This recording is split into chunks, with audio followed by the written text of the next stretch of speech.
Greetings, greetings, beautiful people. Shalom to you on this Monday, May the 17th, 2021. I am inspired, compelled, uh, led to speak on some of the global issues that are happening right now around us. If you guys have watched the news anytime within the last week, you will have seen that in the Middle East, in the Holy Land, there is a war happening right now with the Palestinians and the state of Israel. Um, for many Black Americans, we don't see ourselves in this fight, so we don't pay it the attention that I feel it's warranted. And again, this not seeing ourselves in this fight is pretty much the issue that I wanted to address in this slideshow that I'm going to share with you today. And it's going to be brief. Hopefully I'll keep it under a half an hour. But it's simply going to give 5 reasons why Black Americans should be more concerned and engaged with what's happening with Palestine and Israel. As I mentioned, we don't see ourselves, and it's been many factors that have been laid to contribute to us not seeing ourselves. The first being that the story of the Middle East and the Holy Land is hundreds of thousands of years old. So not only does it take you through all of the major religions, it actually takes you to native cultures and tribes that were in the area. And again, the who's who on the planet. So with such a long timeline and so much happening in that timeline, with being nomadic, being captured and sold and exiled, having foreigners invade the lands and conquer them. There are many things that have served to fragment us from, again, these connections to these holy places and spaces. And it's detrimental not only to us here as Blacks in America, but also to the human rights of the entire collective. So, with all of that being said, how do you tackle such a rich, long history? I decided that the best way in these 5 slides is to start from a more recent perspective where we can see ourselves, to get a grasp and grip on how we fit into this context that's playing out globally as misidentified people here in America. Before we jump into this, excuse the fact that these are all jacked up as far as the slide numbers. I added, deleted, misnumbered. So just pay attention to the value in the slides and not the mistakes. We're going to start this, like I said, more contemporary in the timeline with a man by the name of Ben Carter. And it takes us to North America, the United States, 1960s. Ben Ami's vision. Ben Ami, or Ben Carter, is the handsome man that's pictured to your left. I've always been fascinated with features, so pay attention to that beautiful nose, that beautifully colored copper skin. Copper colored, by the way, is the original meaning of the word American. But yes, that's Ben Ami, or Ben Carter. And in 1966, Ben was given vision and insight that he says came via the Archangel Gabriel that connected biblical Israel with African Americans.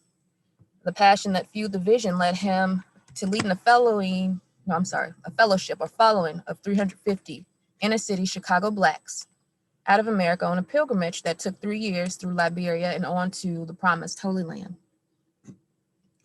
By 1990, their courageous efforts were rewarded as legal obstacles were removed, and the community became renowned as an oasis of social harmony, free of crime, drug abuse, and immorality. Israeli media declared the community an island of sanity and extolled the inspired leadership of Ben Ami. Even the American Congress took notice and labeled the accomplishments the miracle in the desert.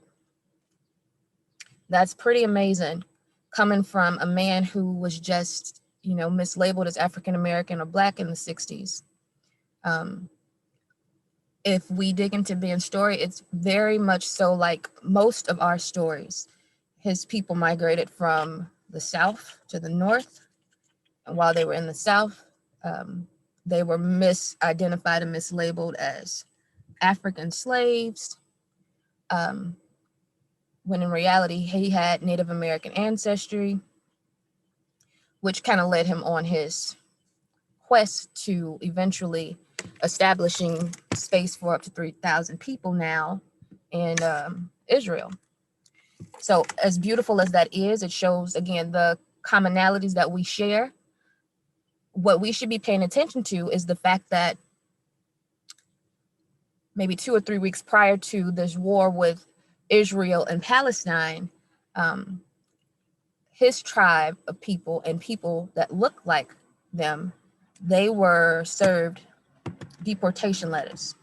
So let's look into what's going on according to AP News.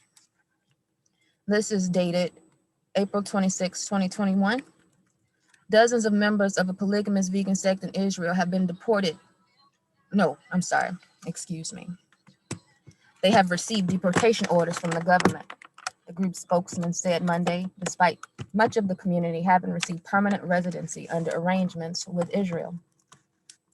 The community, which numbers around 3,000 people, is comprised of Black Americans whose founders moved to Israel in the 1960s and believe they are descendants of an ancient Israelite tribe. Most live in the southern desert town of Dimona. Prince Emmanuel Ben Yehuda, spokesman for the African Hebrew Israelites of Jerusalem, said that the Interior Ministry had given notice to at least 46 families that they must leave the country within 60 days, calling it a shock to the system. The African Hebrew Israelites began arriving in Israel in 1969, following Ben Carter, who was at the time a Chicago steelworker who renamed himself Ben Ami Ben Israel and claimed to be God's representative on earth.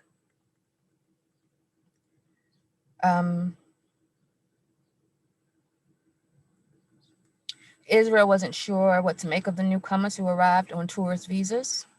They adopted Hebrew names and West African-style dress. The government was unsure whether they qualified for citizenship under the country's the law of return, which is granted to almost any Jew who requested. The Interior Ministry granted many members of the community temporary residency in 1992 and permanent residency status in 2003. The members study in Israeli schools and serve in the military. I will leave this up for another minute or so to allow you to finish reading the article, because the weight that I wanted to get out of it, we have extracted. And that was just to show you that these people who are a step ahead of where we are going with finding out who we are, they are being stripped of their rights to self-determine, self-identify, and to travel and live where they desire. So that's the first thing that's happening as we solidify this state of Israel right now that, again, acknowledges nothing melanated in its teaching. I will say, though, there are many things that you can find hidden in Israeli culture. If you do begin to look, they have already had Ethiopian Miss Israel. The deputy mayor of Tel Aviv is a Hebrew woman that is, or would be considered Black if you saw her. So definitely there is already known of the melanated Semitic peoples. And because we don't seem to really want to create a mass hysteria on that fact, these things are very much so hidden. So let's move on. Oh, I'm not in PowerPoint. back to where we should be. Excuse me, clicking all over the place, losing my files and all of this foolishness. Bear with me just a moment.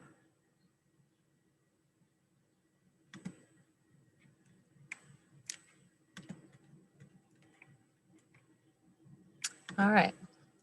So the second thing we're going to acknowledge from that entry point through Ben and me is that we're not all Islamic or Christian.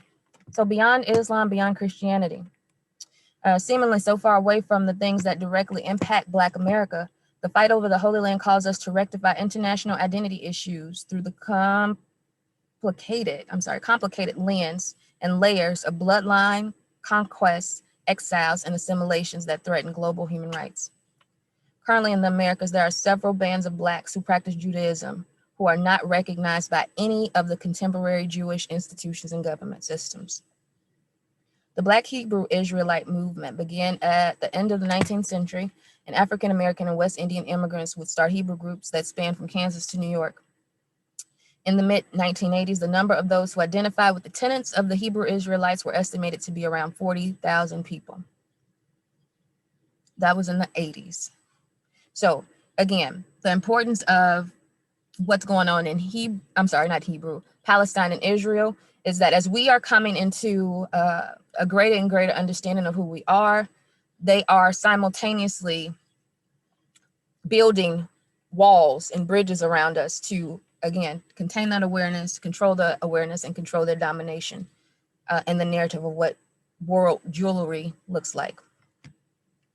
Today, many of America's European organizations attempt to paint the group as a hate group or a terrorist organization in order to collapse the message and purpose of self-identity. As of 2019, the Southern Poverty Law Center lists 144 Hebrew Israelite organizations as separatist hate groups because of what they call anti-Semitic, anti-white belief. And unfortunately, that's a huge misunderstanding with people who feel like they are being attacked when you stand on your identity. It's hard for a lie to stand in the presence of the truth. And again, if I am who I am, and again, this is documented by the Bible. We already addressed the woolly hair. It's not spiral curls. We already addressed the copper-colored skin, the bronze-colored skin on the throne. Okay, that's melanation. So again, the anti-white belief, it's not anti-white, but it is on the truth of the fact of the chosen people of the book and God and Christ and Mary and any of these people if they existed, because we do have arguments that, you know, some people say they're just stories. If they did exist as physical people, which, you know, is debatable and I won't engage that argument, they surely were melanated people. In fact, the oldest Christian church is in Ethiopia, the Coptic church, and they have customs and culture and ritual that predate Jewish titling. So again, there comes a point where we have to look at the stories as they start to weave together, and we take from them what we need and not the mistruths. So again, we are not anti-white or anti-Semitic, and I say we, I'm speaking of myself, but I will acknowledge the fact that I won't be made intimidated with the label for coming for what is supposed to be rightfully, righteously, divinely ours. Okay. So again, we're not telling you that you are not Jewish, because Jews are in every culture of people at this point, every race of people. But we will tell you that there are some things that you're holding that you are just a trustee of, because we have not woken up to claim it. So from that, I think a great place to go into is the fact that back to Africa has always been told to African Americans, the back to Africa theory. And we're going to show how history repeats. Much further back on our timeline, we're going back to 8th century, around 722 BC. the tribes of Israel were exiled into Africa. Large populations of dispersed Jews have faced conversion into Christianity or Islam, as well as cultural assimilation. In the 8th century, the Assyrians invaded the northern kingdom of Israel, and 10 tribes, save Benjamin and Judah, were sent into exile, migrating westward into Africa. Now, that's an important thing to note. It tells us Benjamin and Judah were already somewhere else, and it also tells us to look towards West Africa. And when you do look at West Africa, you run into Semitic people like the Igbo of Nigeria, many other cultures, again, with these Semitic roots. But you also run into a theory that's been put out before, postulated before, that West Africa is actually the Americas. And it is very easy to see how this can be true when you pull up a map of what would be called Pangea, and you see that North Africa, Morocco, that area perfectly joins to what is now the East Coast and the power center of the world, Washington, D.C. This also gives kind of some insight or some way to explain the fact that they found ancient Egyptian artifacts as far as the Grand Canyon, the establishment and origin of America being at the hands of the Moors. And again, them being the grantors of permission for the United States of America to even operate.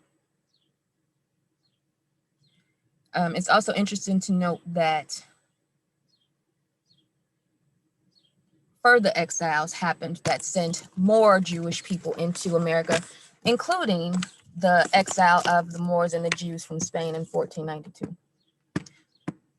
So a lot of, again, meat to pick up for you to research on your own, do your own study, and connect your own dots.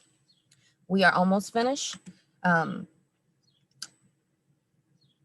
final slide that I'm going to share with you guys before a video to close out is the Arab Moors were often confused with the Sephardic Jews. Again, a very important point to reference when we are trying to navigate the who's who in America, in the world, as it relates to identity, inheritance, culture. The Scottish explorer Mungo Park, as he was traveling through West Africa in the late 1700s, was informed by an Arab man of many Arabic-speaking Jews in Timbuktu whose prayers were similar to the Moors. The Moors are of native Berber, which is Morocco, Arab, and African lineage. Also noted is the word Separad, or Separad, that's pretty much what it is the Hebrew word that means Spain. So again, it looks like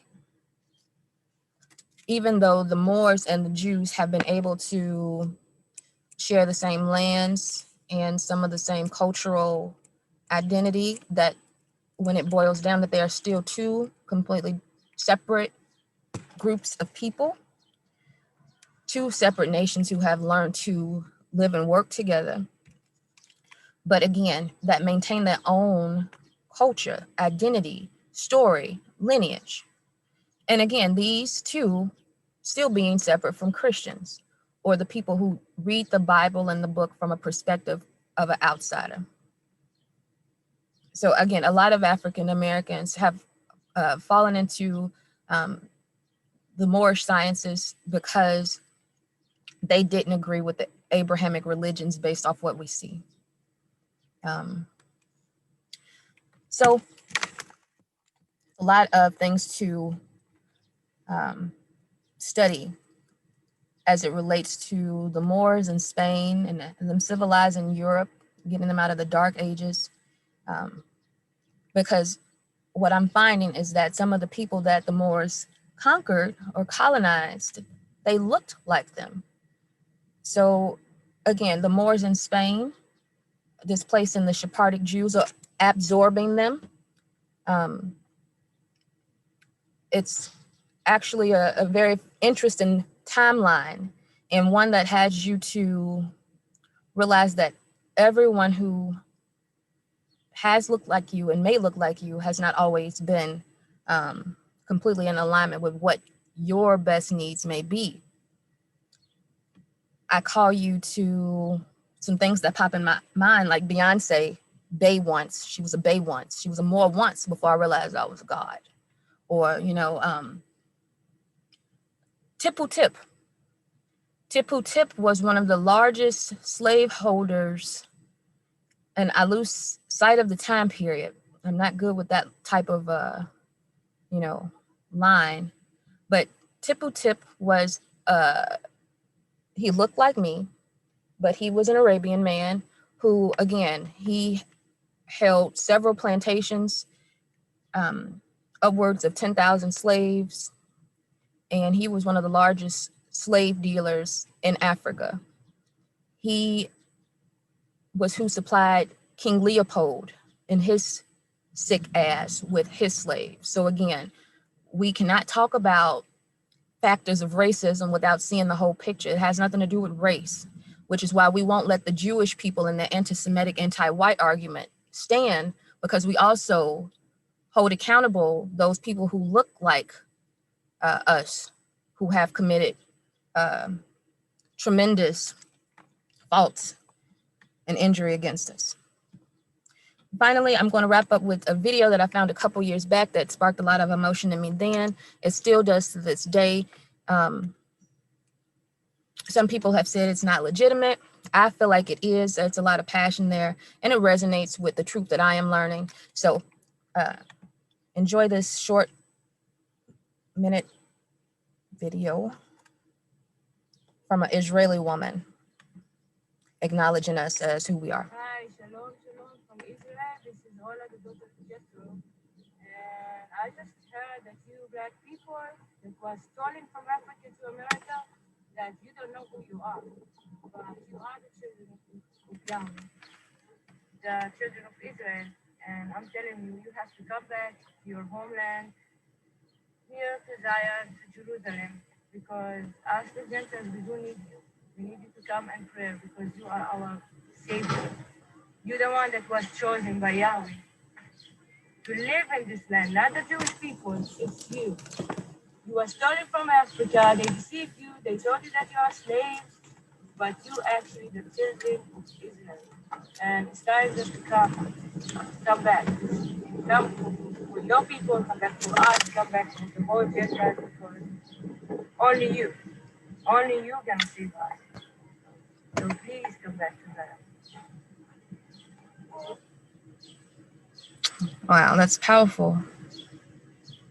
And again, she's talking and I'm feeling myself. Again, it's this insight and information and looking at these people that makes you proud of this color skin and these curls. So again, the things that we've been ashamed of are the very things that not only are our saving grace, it's the things that make us exactly who we are. So I'm done with sharing those 5 things that I wanted you guys to know so that you can have different eyes to look through this Palestine-Israel situation through. I hope I have inspired you to do your own research. I hope I have inspired you to dig into your family tree and line and story and to continue on that. And I hope I have awakened you to, again, the interconnectedness that is all around us and why it is important that we challenge narratives, we know ourselves, and that we continue to stand on the truth that we are learning. So my prayers, my love, all of my good intentions are with Palestine.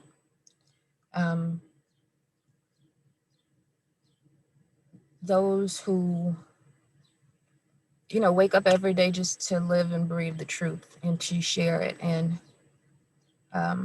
who do so fearlessly. Blessings to all of us. Ashe. Amen.